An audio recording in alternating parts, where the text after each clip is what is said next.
수취채권에서 뭐가 제일 중요하다? 매출채권. 제일 중요해요. 제일 거래가 빈번하고 양이 많으니까. 자, 그러면 이미 매출채권을 외상매출금과 받으러 쓴다는 것도 얘기했고 이것저것 얘기했으니까 46페이지를 볼까요? 그냥 예제를 바로 풀어보죠. 뭐.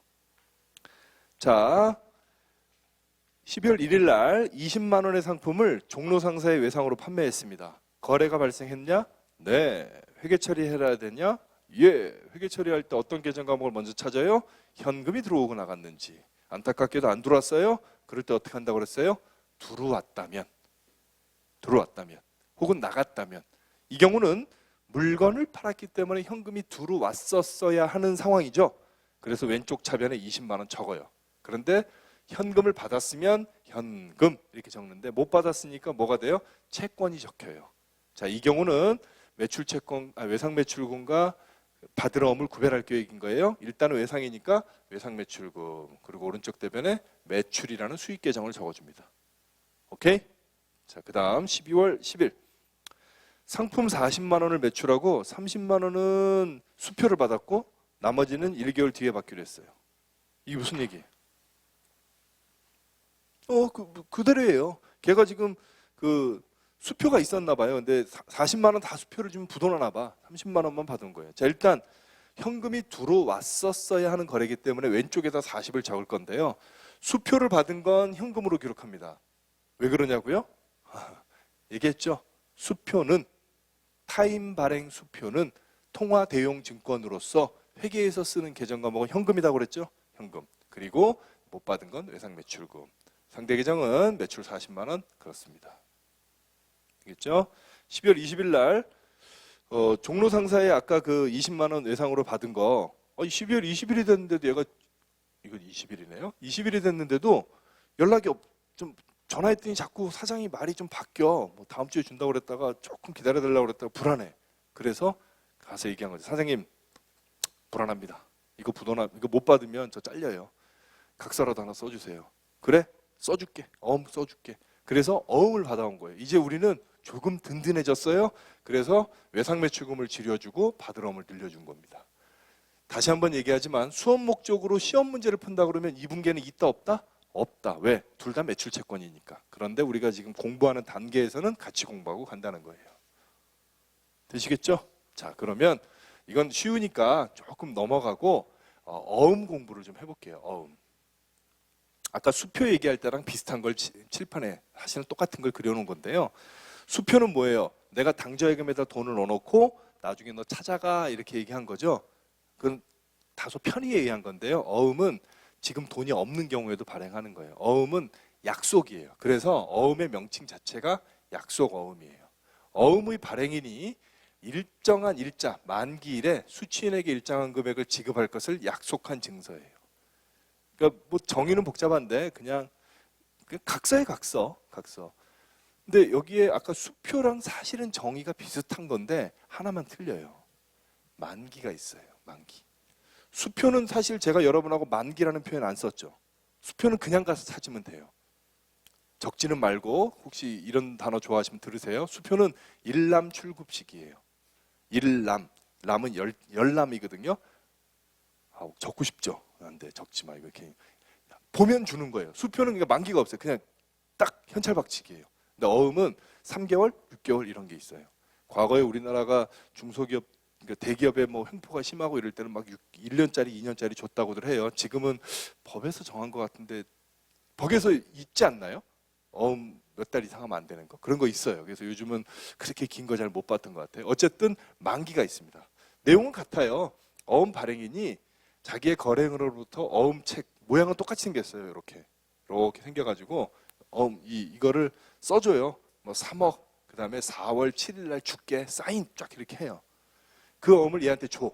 그러면 얘는 그 어음을 받고 이제 각서를 받은 거잖아요. 언제까지 기다려야 돼요? 4월 7일까지 기다려. 그래서 4월 7일 날 자기 거래은행에 가서 제가 발행한 어음이 있으니까 이거 넣어줘. 그럼 얘가 받아주고 얘 은행에 가서 야, 네 거래처가 발행한 어음인데 오늘 만기야. 너 돈 줘. 그러네? 돈 줘. 그러면 여기로 입금되는 게 끝이에요. 역시 얘가 이날 만기가 잔액이 없어. 그럼 어떻게 돼요? 부도. 그렇게 되는 거예요. 그렇게 되는 거예요. 자, 이게 약속어음의 구조입니다. 수표와 매우 유사해요. 만기만 있는 경우에요. 그러니까 내 입장에서 우린 지금 수치인의 회계 처리를 하는 거니까 얘 입장에서 수표를 받은 건 돈을 받은 거다.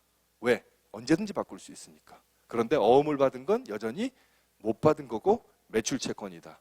아시겠죠? 자, 그런 컨셉만 이해하시면 되고요.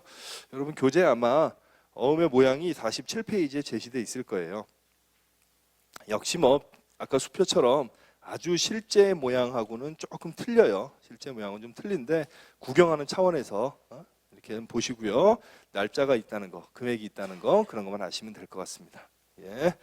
자, 그러면 이 어음 얘기를 좀 마저 하고 어음 얘기를 문제를 통해서 좀 마저 해보도록 하죠. 문제를 통해서. 자, 예제 48페이지에 얘가 있습니다. 48페이지에. 자, 12월 10일 날 상품을 24만 원에 판매하고 약속어음을 받았다. 회계 처리해야 되죠. 자, 현금 먼저 하죠. 현금을 못 받았지만 받았다면 증가하는 케이스니까 왼쪽에 가서 24만 원 적어요. 자, 근데 못 받았어요. 매출 채권이 됩니다. 구체적으로는 어음을 받았으니까 받을 어음 적습니다. 오른쪽 대변에는 수익이 발생했네요. 뭐? 매출 24만 원. 끝. 12월 12일 종로 상사에 30만 원 외상으로 판매했어요. 어음 받았다는 말이 없는 거 보니까 이건 순수 외상 같죠? 이런 경우에 쓰는 계정 과목은 외상 매출금 30만 원, 매출 30만 원. 끝. 자, 이 두 개는 재무제표를 만들면 재무상태표에서는 매출 채권 54만 원이 될 거예요. 하나 더 나갈까요? 12월 14일 토지를 20만 원에 팔았어요. 20만 원에. 필요 없었나 봐. 팔았어. 회계 처리해야 되나? 예, 해야죠. 그런데 어음을 받았대요. 그러니까 아직 돈을 못 받았다는 얘기예요. 그러면 돈을 받았어야 하는 거래이니까 일단 현금이 들어오는 왼쪽에 20만 원을 적고 시작을 하는데 이게 어음을 받았으니까 받을 어음이죠. 그런데 아까 얘기했잖아요. 상거래에서 발생한 거면 받을 어음을 쓰는데 상거래가 아니면 그걸 안 쓴다고 그랬죠. 이와 같이 상거래 이외에 뭘 팔고 못 받은 돈을 부르는 이름이 미수금. 미수금이에요. 자, 오른쪽 대변에 토지라는 자산이 줄었으니까 20만 원 적는 건 맞고요. 여기는 어음 받은 거 안 받은 거를 적지 않아요. 뭐 어음 미수금, 그냥 미수금 이렇게 적진 않더라고요. 되시겠죠? 자, 별거 없네요. 자, 이제 어음이 실무를 경험하지 않은 사람들에게 이제 어려운 것들은 이런 내용들이 있어서 그래요. 어음의 배서. 사실은 지금 우리는 이제 그걸 깊이 다루진 않는데 수표도 배서가 있고 같은 뭐 이런 그 상법적인 얘기들이 좀 들어 있어서 어려워요. 세무사 시험에도 상법 있죠. 회사법. 거기서 어음수표법은 안 들어가는 것 같다. 회사법만 들어가죠. 회계사 시험에 어음수표법이 들어가는데. 자, 어음의 배서. 배서가 뭘까요? 등배 글서예요. 뭐 한자를 쓸 필요는 없고 등에다 글을 쓰는 거예요. 뒷면에 글 쓰는 거예요. 뒷면에. 자, 무슨 얘기냐면 어음의 뒷면에 양도의사를 표시하고 나련하여 권리를 타인에게 이전하는 것. 말은 이렇게 썼는데 이거예요. 내가 얘한테 어음을 받았어. 3개월 뒤에 이제 주기로 하는 어음을 받았어요. 그래서 난 3개월 뒤에 얘한테 1억 받아가지고 얘 주려고 기다리고 있는데 얘가 자꾸 와가지고 뭐라 그래. 3억 줘, 1억 줘, 1억 줘. 준다니까 내 얘한테 받았다니까. 내가 널 어떻게 믿어? 그러면 나도 어음 써줄게. 그러면 되죠. 근데 생각해보니까 뭐 내 걸 또 써주면 복잡하잖아요. 이 어음 받아가지고 은행에 넣어서 갚아서 이거 너 가져. 너 가져. 얘 갚게 생겼잖아. 이렇게 착하게 생겼잖아. 얘. 그러니까 그러면 너 가져. 그럼 얘가 이제 받아서 그래? 어찌 보면 너보단 얘가 낫다야. 그래, 알았어. 근데 그 어음에 심료순이 적혀 있잖아요. 받을 사람으로. 얘가 은행에 들고 가면 너 훔쳤지 이럴 거 아니에요. 그래서 내 뒤에다 사인해 줘야지. 심료순이 얘한테 주는 거니까 제가 봐도 줘 이렇게 사인해 줘야 돼요. 그걸 어디다 써요? 앞에 쓰면 지저분하잖아. 뒤에 써요. 배서. 그럼 나는 뭐예요? 퉁이지 퉁. 이제 얘는 넌 얘한테 가서 받아 이렇게 얘기하면 돼요. 물론 조금 어려운 얘기인데 얘가 못 갚으면 어떻게 될까요? 부도나면 망한 거지 뭐. 아니에요. 사인한 사람 책임져야 돼요. 공동 책임, 뭐 연대 책임, 뭐 표현은 뭐 여러 가지 있을 수 있지만 나한테 와서도 네가 사인했다는 거는 얘가 안 갚으면 나라도 갚아줄게라는 보증을 쓰는 거에 가까워요. 그러나 일단은 퉁친 거예요. 자, 자, 그게 배서 있다. 그런 제도가 있다. 이거는 예제만 하나 풀어보면 알 것 같아요. 예제할 것도 없지만 어쨌든 페이지 49페이지를 보면 돼요. 49페이지. 11월 10일 날 비품을 구입하고 돈을 줘야 되는데 돈이 없어. 왜냐하면 이출 상사 이놈이 어음으로 줘버렸단 말이야. 그래서 에이, 그 40만 원짜리 어음인데 그 줘버려야지. 그리고 줬어요. 회계 처리가 있다 없다? 있다. 왜? 나는 그 40만 원을 현금처럼 쓴 거잖아 지금. 그래서 오른쪽 대변에 미수금 40만 원을 이게 오케이 이렇게 되겠다. 알아들었습니다. 죄송합니다. 미수금 적어요. 자, 내가 얘한테 어음을 줬죠. 얘 거를. 돈 줬어요 안 줬어요? 아니 내가 지금 비품 사고 돈 줬어요 안 줬어요? 안 줬지. 돈 줬다고 생각하는 거, 어음을 줬으니까 뭔가 준 거 같아서 얘기하는 거잖아요. 그 어음 돈이에요? 받을 권리만 준 거죠? 받을 권리만 줬어요. 그러면 나는 얘한테 40만 원 줄 게 있다 없다? 아니 계산은 끝났는데 갚아진 거예요 안 갚아진 거예요? 안 갚아진 거예요. 그러니까 미수금 잡아야 돼요. 비품 잡고. 아니 이제 지금 그 얘기를 할 수 있을 거예요. 내가 아까 왜 어음에 그 배서가 보증을 쓴다는 얘기를 왜 했냐면 지금 아닌데? 난 이제 퉁쳤잖아. 그러면 얘한테 받은 게 뭘로 잡혀 있었을 거예요? 받으럼으로 잡혀 있었겠죠. 받으럼으로. 그러니까 이걸 이렇게 안 적고 여기다가 이걸 안 적고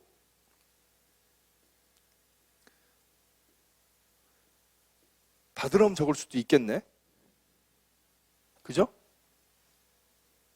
글씨가 그런가? 그죠? 받으럼 적을 수도 있죠. 왜냐면 어음을 줘버렸으니까. 그래서 이게 사실은 제가 다시 좀 잠깐만 지웠다가 다시 하고 이게 비품 40, 미수금 40인데 이 미수금 대신에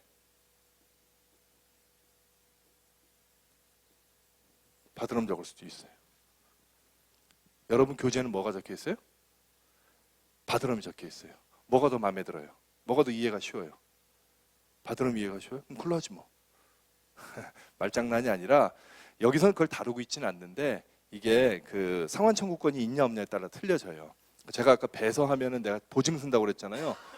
내가 보증 쓰는, 그러니까 내가 책임지는 조건이 아니면 뭐가 되겠어요? 받으럼.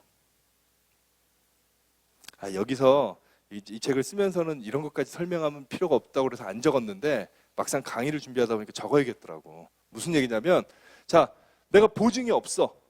끝. 그러면 나는 얘가 부도가 나든 말든 끝난 거죠. 얘랑도 계산 끝났죠. 그럼 받으럼 적으면 돼요. 내가 책임이 없으면, 내가 보증을 안 썼으면, 내가 상환 의무가 없으면, 있으면 아직 게임 안 끝난 거죠. 그럴 땐 미수금 적는 게 맞아요.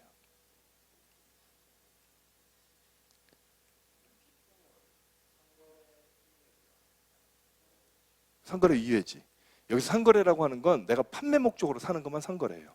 비품은 판매 목적이 아니라 책상 걸상이니까.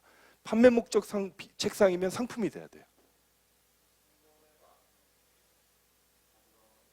그렇지. 근데 이건 받으럼을 발행한 게 아니라 받으럼을 사용한 거니까 쓰는 거지. 이거 내가 비품을 팔았다고 하면 그거는 만약 비품을 팔았다 그러면 받으럼이 아니라 미수금이 돼야 되겠지. 응? 이 설명이 여러분들을 더 헷갈리게 하는구나 지금. 그러면 이렇게 할게요, 여러분. 여기 가로치고 받으럼 여러분 교재로 가겠습니다. 교재대로 생각을 하죠. 근데 제가 약간 헷갈리게 해드려서 죄송하긴 한데 저의 의도는 아시겠죠. 그런 차이가 있을 수 있다는 거를. 근데 일반적으로 교재가 편하니까 자, 받으럼을 줘버렸으니까 비품 미수금이 됩니다. 자, 그리고 12월 15일 날 배서한 약속어음이 정상적으로 거래됐다. 그럼 회계처리 어떻게 해야 돼요? 기왕에 말을 시작했으니까 받으럼으로 적었는 경우에는 회계처리가 없어요. 그죠? 끝났으니까. 근데 미수금 잡았으면 어떻게 회계처리 해야 되겠어요?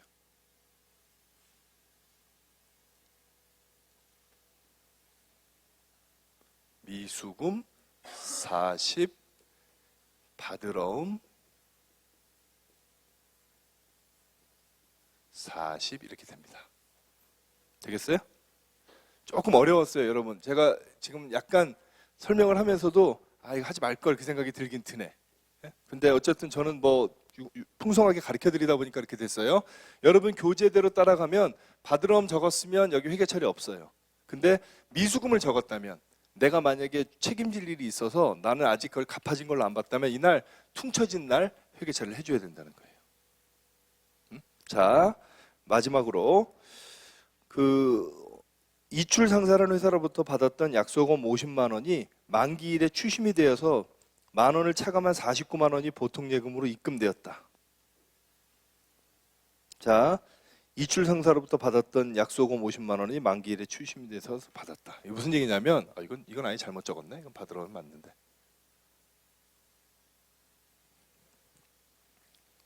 자, 이출 상사라는 회사로부터 50만 원 어음을 받았다는 거예요. 그래서 만기가 됐어. 그럼 만기가 되면 어떻게 해야 돼요? 은행에 가서 받아와야 되죠? 그죠? 그럼 나는 받은 어음 줄이고 현금 늘어나면 돼요. 예금에 넣었으니까 바로. 여기에 굳이 보여주는 건 수수료 만 원을 보여주는 이유는 뭐예요? 수수료를 띄기도 하더라. 그런 얘기예요. 실제로 은행에서 좀 띄어요. 왜냐하면 여기 보면 나는 나의 은행에다가 수표를 주고 너 저쪽 가서 받아와 그렇게 시킨 거잖아요. 얘가 받아올 거 아니에요. 그 핸들링하는 돈을 좀 받아요. 응? 그래서 여기 회계 처리가 여기 이제 받으러움을 적는 게 맞는데 받으러움 이렇게 되겠. 자, 그럼 정리하겠습니다. 이것도요. 여러분 제가 뭐 제 말을 주워 담는 게 중요한 게 아니라 여러분 기억이 중요하니까 책대로 가겠습니다. 오케이?